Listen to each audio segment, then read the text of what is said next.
A lot of stuff that's on today is coonery and buffoonery. And I know it's making a lot of money, breaking records, but we could do better because each artist should be allowed to pursue the artistic endeavor. But I still think there are a lot of stuff that's on today. I don't know, man. It's just like Tyler Perry. I will punch the hell out of you. Say something else. That is my answer to Spike Lee. Go to hell. Go. I will punch the hell out of you. Say something else. Let me just say this about Spike, anybody else, all the critics, anybody else. You know, it's only black people that do this to each other. I have never seen Jewish people complaining about Seinfeld. I've never seen Italian people complaining about The Sopranos. It's only us as that do this to each other.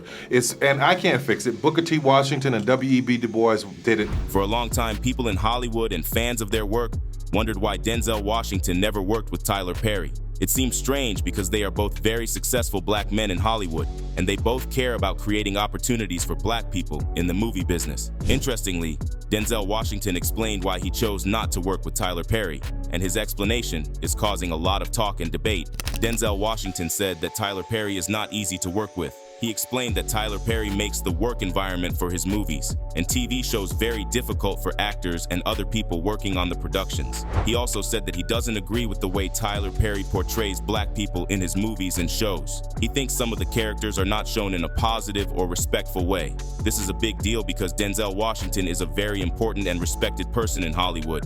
And when he speaks, people listen. Now, people are talking about whether Tyler Perry's movies and shows are good for the black community, or if they are actually harmful because of the way they portray black people. Is Denzel Washington simply exercising his artistic preferences, or does his reluctance to work with a figure like Perry speak to a deeper disconnect with a new generation of black artists and audiences? The conversation is complex, nuanced, and deeply uncomfortable, but it's one we need to have. I mean, let's talk about Tyler Perry for a second. The man is a force of nature, right? Built a whole empire from the ground up, and went from being homeless to owning a jet and a massive studio. You've got to respect the hustle. But have you ever noticed who's not showing up in his movies? And I'm talking about big-name black actors. Where's the Denzel, the Idris Elba, the Viola Davis? It's not like Perry can't afford them. The man's got billions. He could easily make it rain A-listers if he wanted to. So why the hesitation from Hollywood's elite? Some people point to Perry's signature style, the Medea formula, as a turnoff for actors looking for more complex roles. And let's be real, Perry's own life story is probably more compelling than half the movies he's made. The worst part about all of this is that Denzel isn't the first person to talk about how Tyler is truly a disastrous person for the black community. Even Spike Lee, who's basically the godfather of black cinema, has thrown some shade at Perry, and Spike's not exactly known for holding back. Plus, he's tight with everyone from Denzel to Samuel L. Jackson, so when he speaks, the industry listens. It makes you wonder if there is a silent boycott happening. Are actors avoiding Perry's projects for a reason? Because talent and money clearly aren't the issue here. Something else has got to be going on. And while these two are big names in the industry, they haven't always been the best of friends. In fact, they've had some pretty public disagreements over the years. Both of them have done amazing things by showcasing black stories on screen, but they've gone about it in totally different ways, and that's where the tension comes in. Things really started heating up around 2009 when Spike Lee, who's never been afraid to speak his mind, started criticizing Tyler Perry's movies and TV shows. Now, Spike is known for his raw and unapologetic style, and he didn't hold back when it came to Perry's work. He basically called it out for being full of coonery and buffoonery, saying that it reinforced negative stereotypes about black people.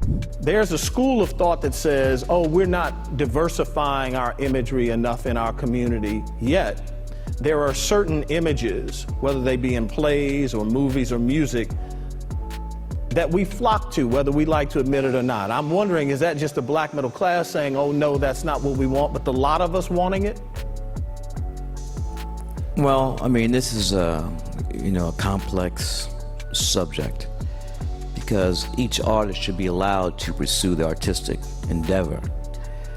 But I still think there a lot of stuff that's on today is coonery and buffoonery. And I know it's making a lot of money,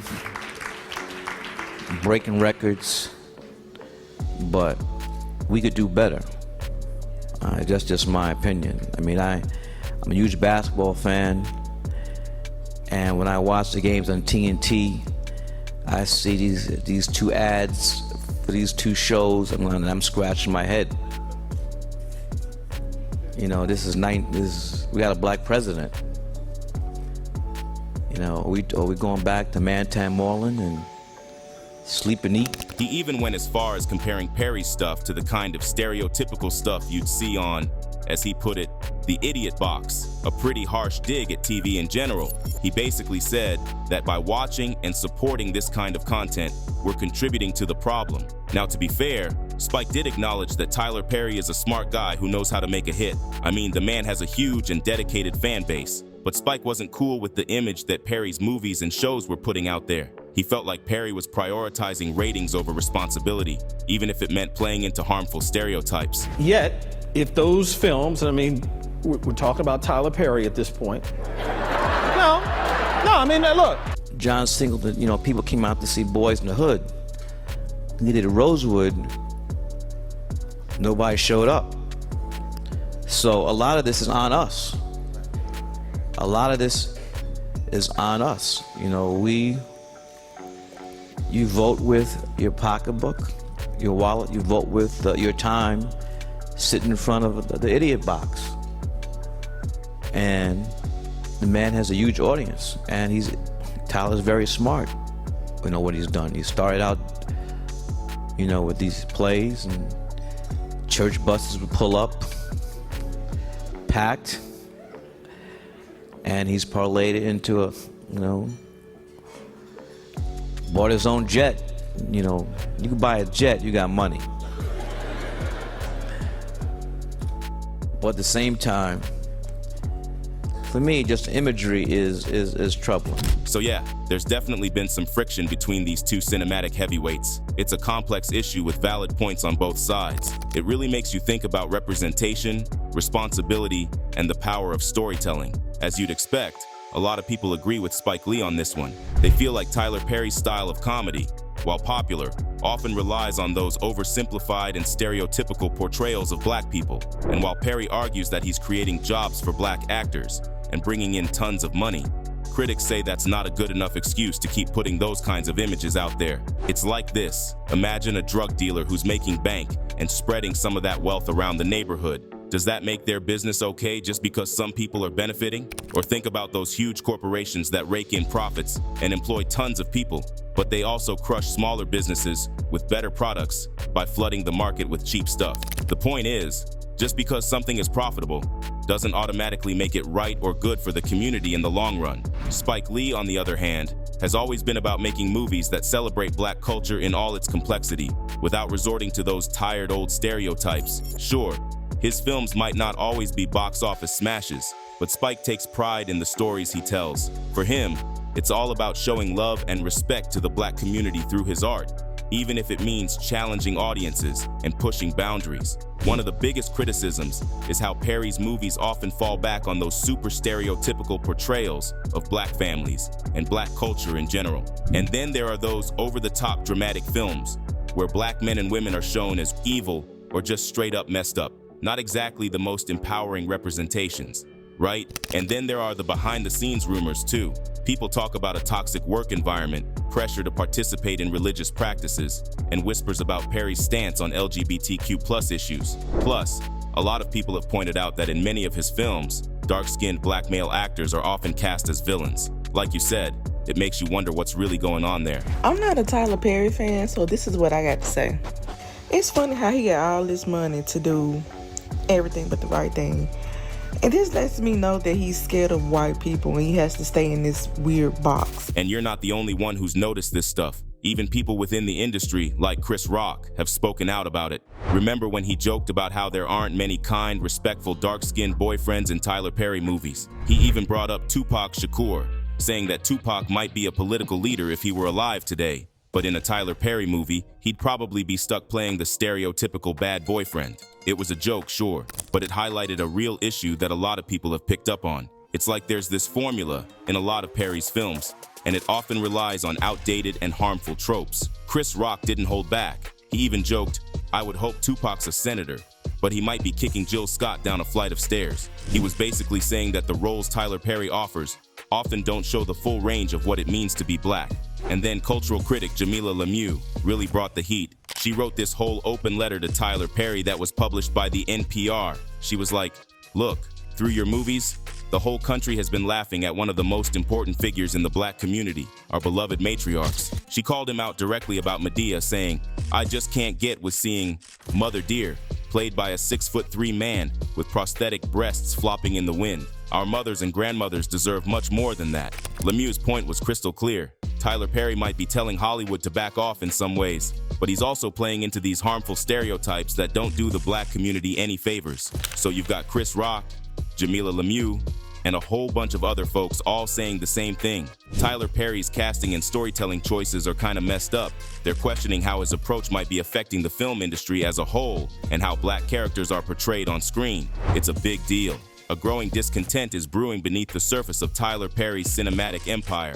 What was once whispered in private circles is now finding a voice, as prominent black actors are increasingly expressing their reservations about collaborating with the entertainment mogul. Denzel Washington, a figure widely regarded as one of the most accomplished and respected actors of our time, has been particularly outspoken in his refusal to work with Perry.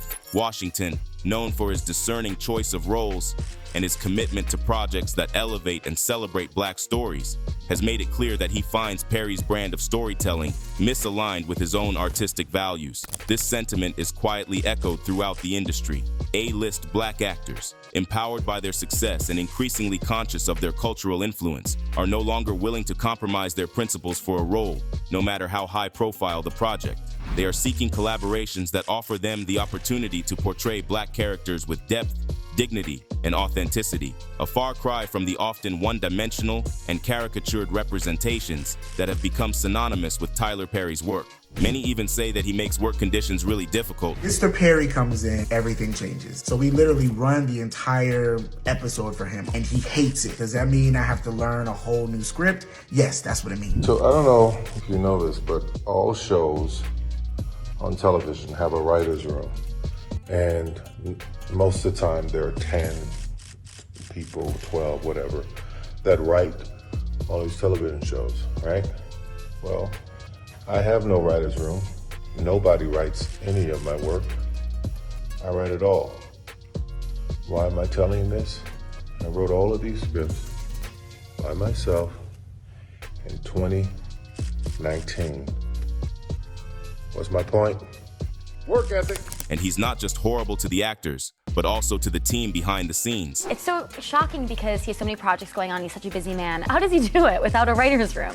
He does it very well without a writer's room because he says when he had a writer's room, it was counterproductive for him. The script would come, and the way he puts it, he would pay people to write a script. He didn't like the script. You have to pay him to rewrite it. And then when he fixed it himself, they'd go and complain to the union, and then he had to pay something else. So he just said, I don't have to do that anymore. I'll just do what I do. Yep. Because he knows his audience. And they know his voice. Yes, and they know his voice. He knows what they are expecting, and he gives it to them. Many argue that his films consistently paint black women as bitter, long-suffering, and trapped in dysfunctional, often abusive relationships. This pattern, evident in movies like Acrimony, Diary of a Mad Black Woman, For Colored Girls, and countless others, has sparked outrage and accusations that Perry is perpetuating harmful stereotypes that damage the image of black women in the eyes of the public. Bitter black woman, huh? I'm not bitter. I'm mad as hell. The question many pose is, why are black women so often relegated to roles of suffering in Perry's universe? They are beaten, betrayed, and marginalized, their pain put on display for the world to consume. Critics argue that if Perry genuinely aimed to uplift black voices, he wouldn't consistently portray black women through such a distorted and negative lens. Finding a handful of his films where black women aren't reduced to harmful stereotypes is a challenge in itself. One ex-user wrote, "Black people do deserve to have our stories told. But Tyler Perry is not a storyteller. He is a man who hates black women and continues to make movies where he punishes black women for choosing happiness over suffering. He believes black women is synonymous with pain." The issue is further compounded by Perry's portrayal of Madea, the loud, overbearing, and often physically aggressive character he embodies in a drag outfit. While some find humor in Madea's antics, others argue that the character reinforces harmful stereotypes about black women being domineering, aggressive, and lacking refinement. Don't blame her. She has had you under her thumb since you were born. She lives her life through you. Don't you want to just make a decision on your own, just once? Lisa, you gotta learn to fight. But I've never had to fight before. Okay, somebody has always fought for me. And I can't fight him.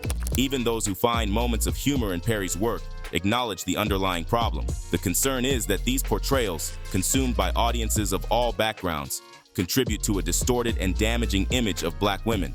As writer Cassie DaCosta points out, Perry's films risk reinforcing pre-existing biases and stereotypes, potentially impacting the self-esteem and aspirations of black children, particularly young girls, who see these limited and often negative representations reflected back at them. This is about 10 years ago. I had a writer's room, and it was a really bad experience for me. They were turning in scripts that I had to pay for, repay for if they were bad, and I was just like, I'll just do it myself. And my ratings started to take a dip. So I just said, I'm gonna write my own stuff.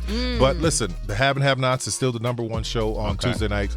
The Oval and Sister is still the #1 show on BET. So somebody's loving my writing. So I'm gonna focus on that. But as far as Tyler Perry Studios, there are other projects that we're working on, that there's going to be a showrunner, that there'll be other writers that are not what my audience is expecting from me. So yeah, there'll be other opportunities. But as far as self-care to go, no, I'm good.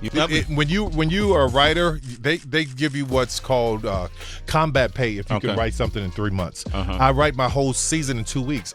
Like most writers, most writers take, like, if they're going to go write a script or a movie, they get 6, 7, 8 months to go write it. I write these things in like 2 weeks because it's my head.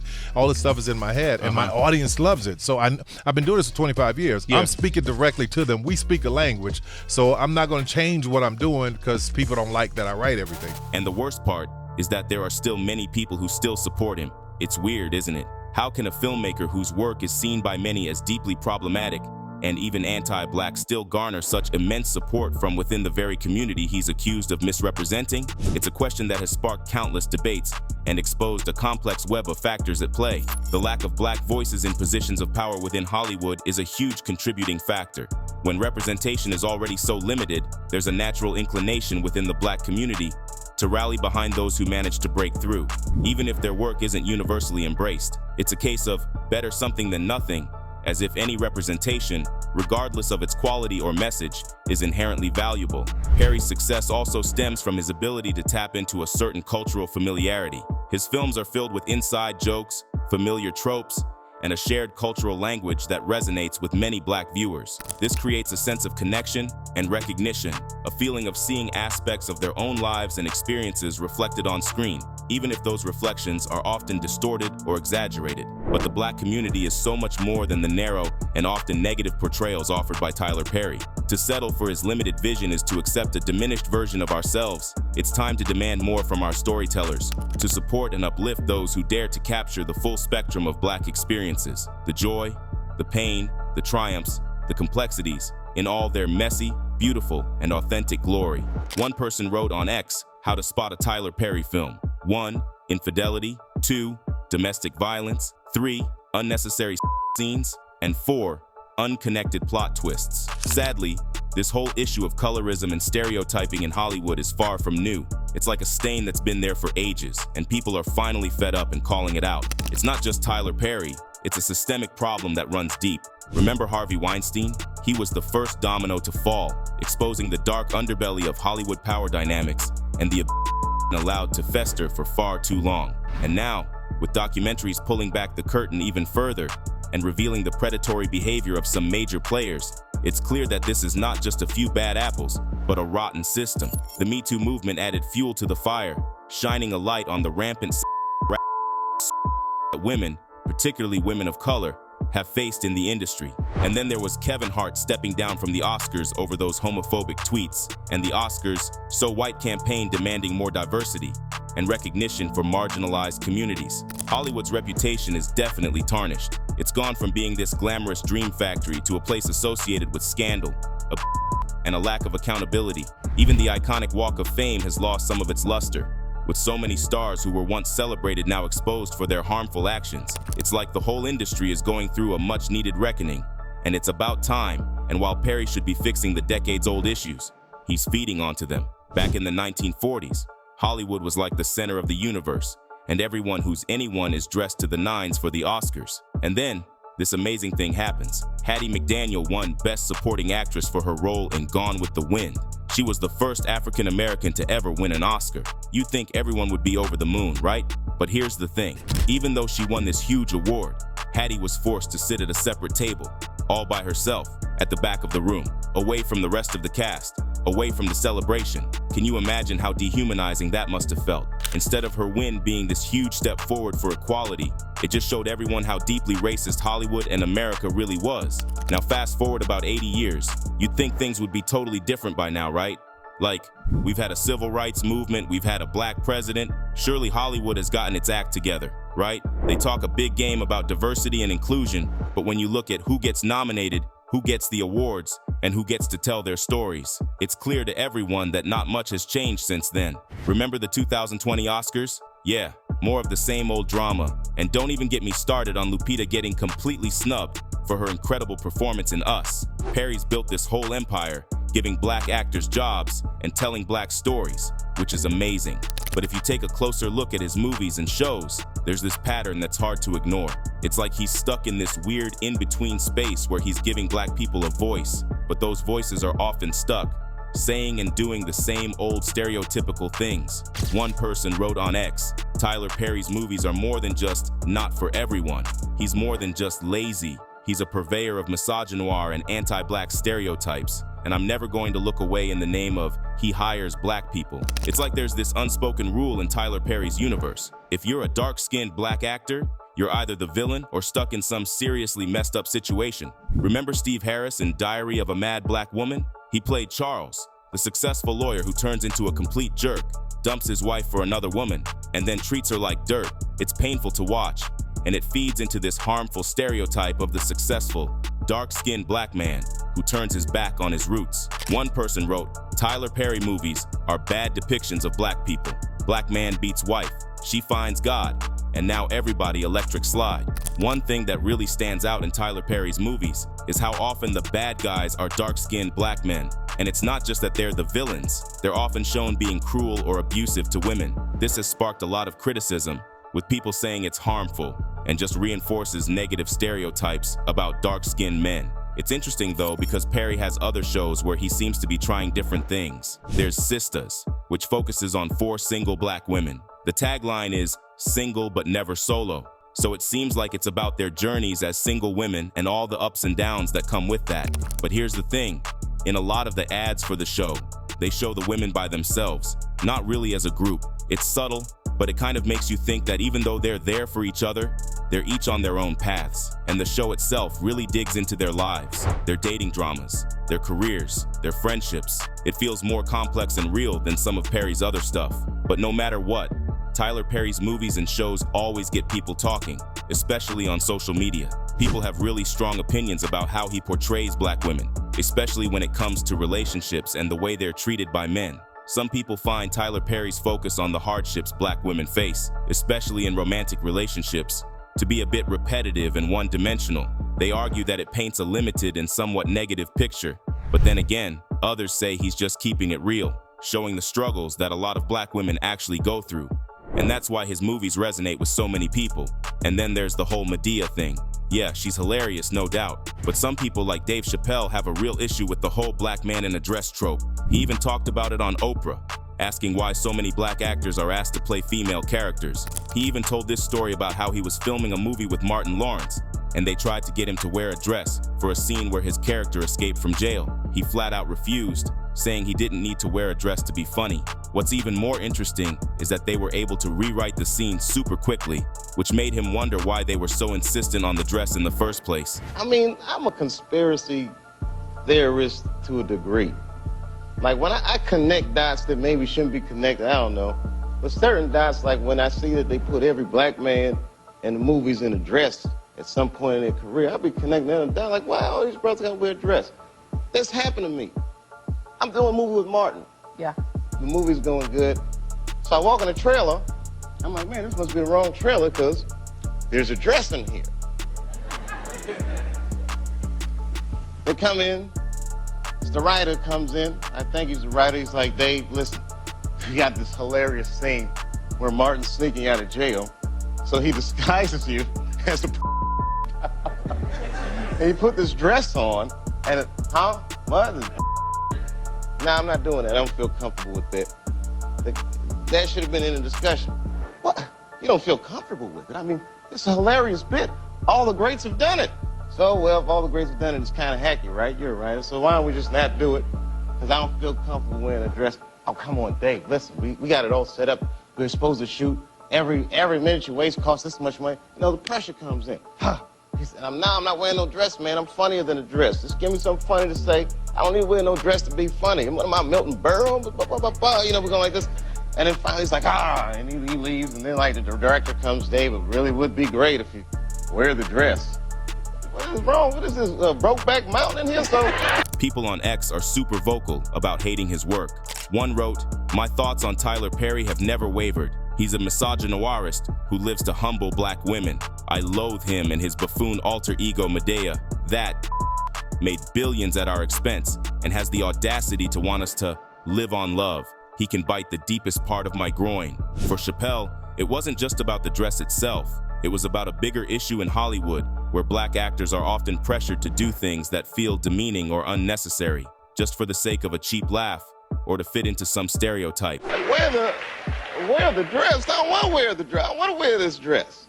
You know what I mean? Oh, gosh, this guy's so difficult. They leave. Now the producers come on, David would be so great. I mean, and then I started thinking about it. All the comics that I've seen, man, you know, strong brothers, why are they putting us in these dresses? But the minute it was clear, I was adamant, I'm not wearing a dress. I'm not wearing the dress. All right, fine. Think of something else. Guy comes back 10 minutes later, the whole new scene. Hot damn, how did you write the scene so fast? You know, it's like, so you gotta take a stand. Tyler Perry is not one to stay silent when he's being criticized. He recently sat down with Keke Palmer on her podcast, and things got interesting when they started talking about how a lot of black people, especially on black Twitter, aren't fans of his work. Perry's response? Let's just say it didn't go over well. He basically implied that black folks who don't like his movies are just a bunch of stuck-up, therapy-going elitists. People were rolling their eyes so hard you could practically hear it through the internet. The whole thing just solidified this image of Perry as someone who's completely out of touch and unwilling to listen to any kind of criticism. It's like he thinks just because he's successful and hangs out with royalty now, his work is beyond reproach. Look, everyone agrees that Perry deserves credit for paying his actors fairly and for creating opportunities for black talent. And the man is a workaholic, no doubt. But that doesn't change the fact that his movies and shows often rely on tired stereotypes and predictable storylines. There are so many talented black writers and directors out there who could do amazing things if they had the same resources and support that Perry does. It's just a shame that he doesn't seem open to evolving his craft or making space for other voices. One wrote, "I celebrate Tyler Perry for being a successful black man that paved a way for himself and built his own table to sit at. However, I don't celebrate mediocrity. I truly believe he panders lackluster, stereotypical, content to our community for profit, and that, I cannot get with it." So, what do you think? Comment down below and let us know. If you like this video, click the subscribe button and hit the bell icon to be the first to see my next video. I post updates like this every week where I uncover the secrets of your favorite celebrities.